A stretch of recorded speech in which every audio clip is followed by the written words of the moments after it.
atrás de setor. Setor é uma coisa muito genérica. Vai atrás de firmas.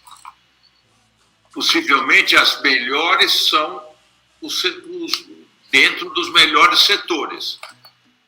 Mas você pegar a farmácia, você tem uma Drogasil e você tem dezenas que faliram, que valeram zero. Então, não é o setor de farmácia que é bom.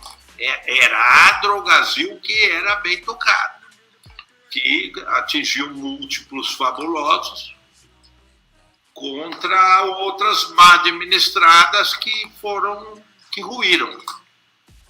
Então, é muito...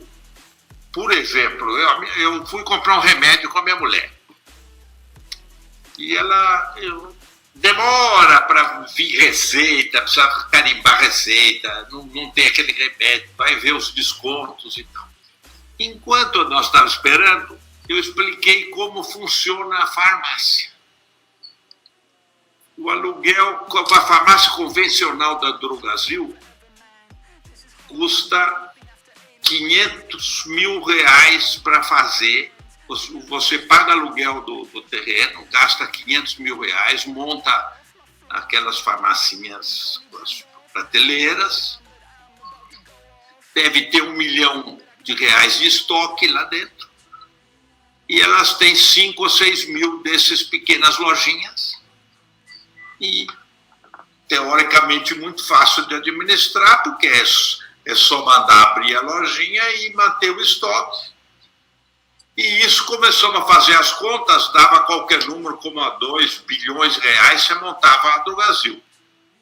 Aí eu falei, vai ver na bolsa quando está a Drogasil, R$45 bilhões. Então, não é hora de comprar a Drogasil se você com R$2 bilhões, você monta uma coisa idêntica, monta as lojas, administra estoque, põe capital de giro. Então é hora de vender a Drogasil. Não quer dizer que se vender a Drogasil ela vai cair, de repente ela vai subir mais ainda. Mas, então, setor,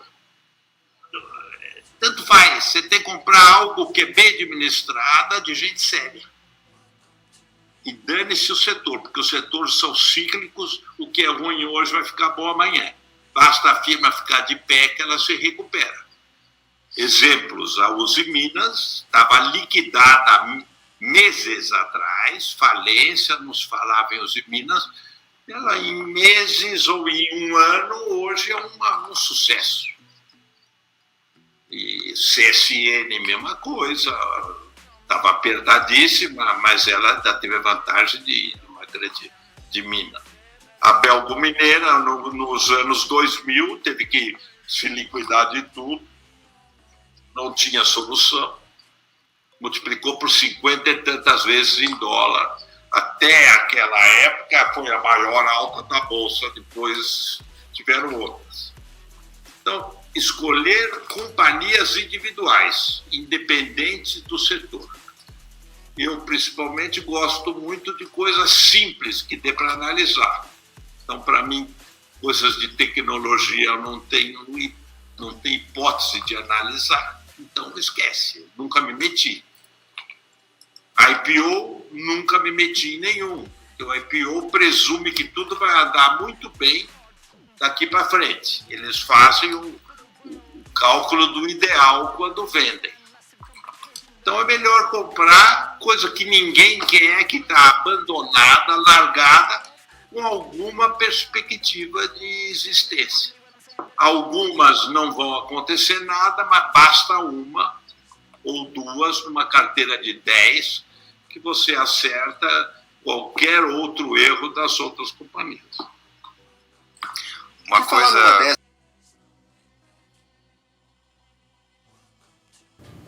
Bom, o preço, evidentemente, ele é um dos componentes, não é isso? Ele é um dos componentes da decisão que você acaba tomando. Mas ele não é o único componente, não é isso? Ele, conforme disse, é um dos componentes. É preciso que você tenha o quê? Que você tenha um elenco de fundamentos que possam te conduzir a você exercitar uma carteira de renda mensal. A minha visão principal é carteira de renda mensal, que eu faço isso desde 1971 e vou continuar fazendo até não poder mais, tá certo? Porque é a única trajetória capaz de te conduzir ao quê? A você ter um futuro estável, tá entendendo? Essa é a única trajetória, não existe outra.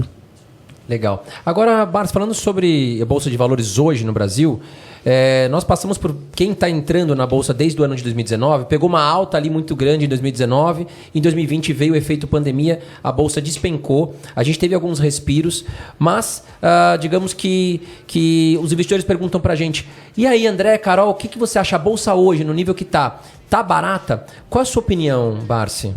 Bem, começa que eu geralmente não interpreto nenhuma análise sobre a Bolsa.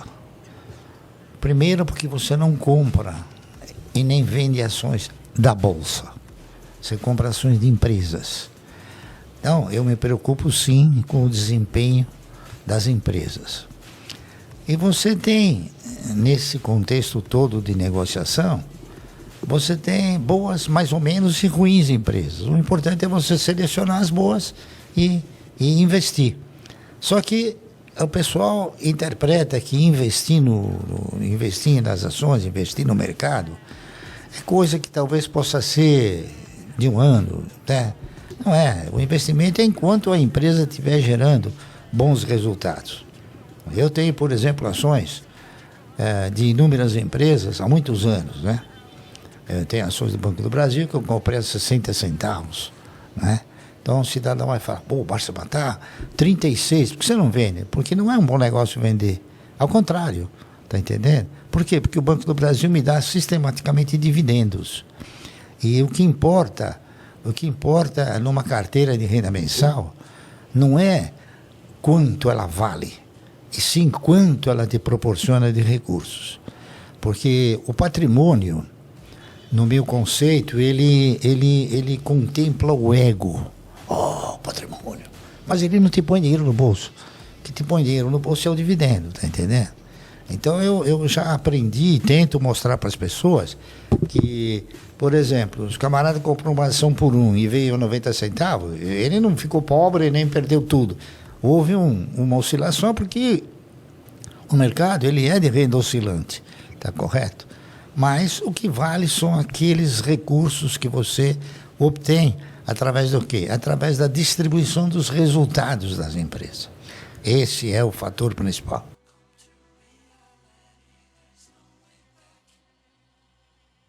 Bom, de certa forma, isso eu respondi anteriormente, né? Então, vamos lá. Qual é o perfil do investidor? O cara tem que se definir se é investidor em primeiro lugar, para investir precisa ter dinheiro, né? Então, em primeiro lugar, tem que poupar para você fazer uma poupança para começar a investir. Aí, se tiver dinheiro, você pode gastá-lo, você pode colocar na poupança, você pode colocar em CDB, que é um grande concorrente da Bolsa, o maior concorrente da Bolsa é realmente a renda fixa, né? Ou você pode colocar em renda variável, né? Que é, no caso, o investimento em empresas. Ora, se o nome é renda variável, vamos levar a sério isso, é variável mesmo. Varia para os dois lados. Varia para cima e varia para baixo. Então, eu, de vez em quando, as pessoas me perguntam o que eu vou investir e tal.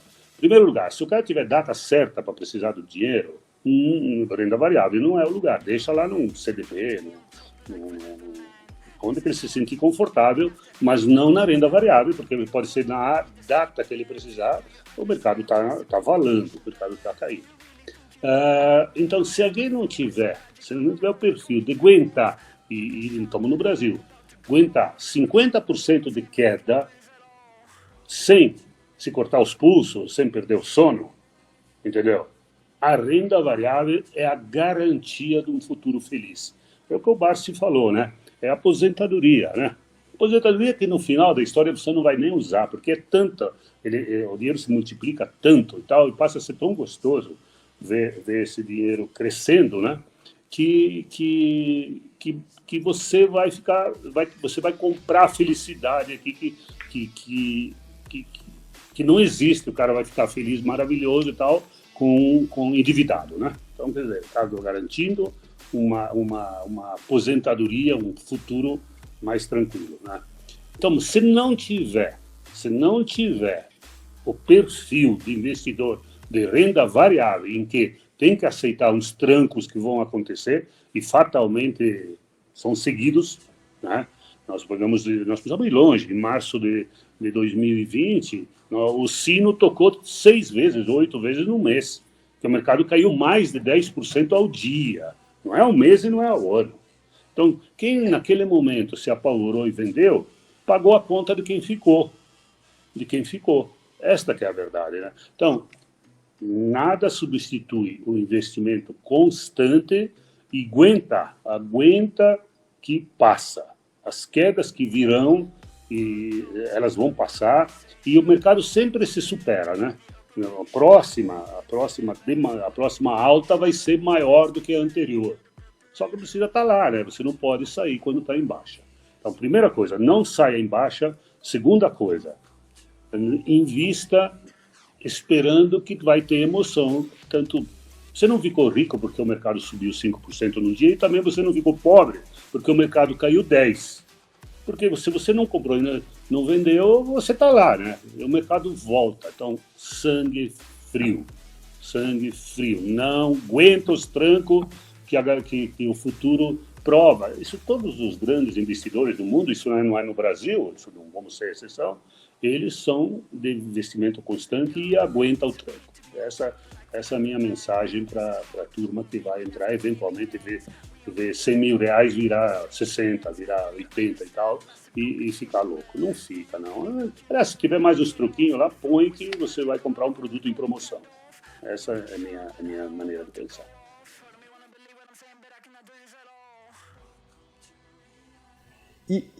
E da onde que veio a sua capacidade de analisar uma empresa? Porque você era do mundo empresarial ali, Caterpillar, mas da onde que veio esse seu tino para escolher boas empresas, aí, boas ações?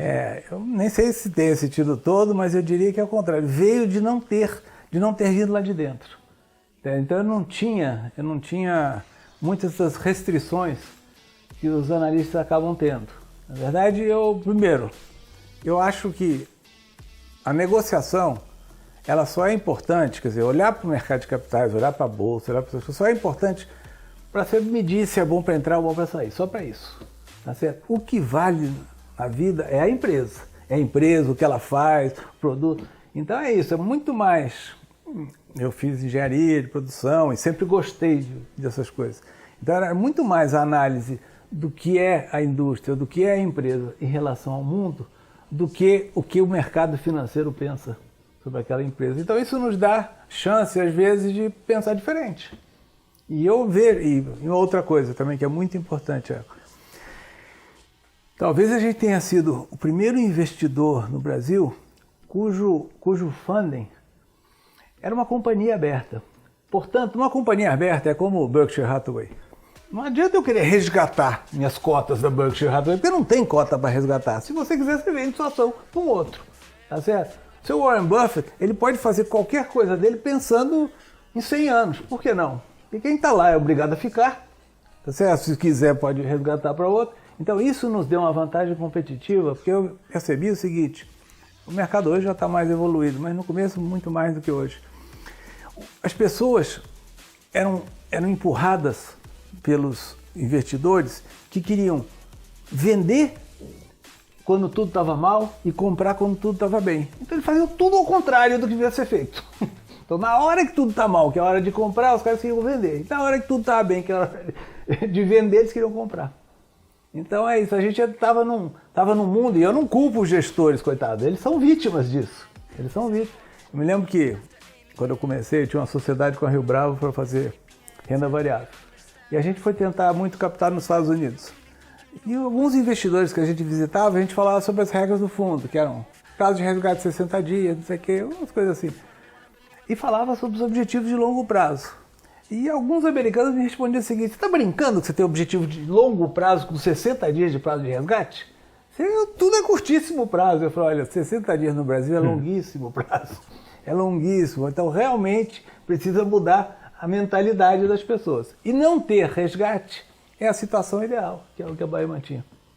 E você teve alguma influência externa? Porque em 86, ali não tinha internet, Warren Buffett ainda não era tão conhecido quanto hoje.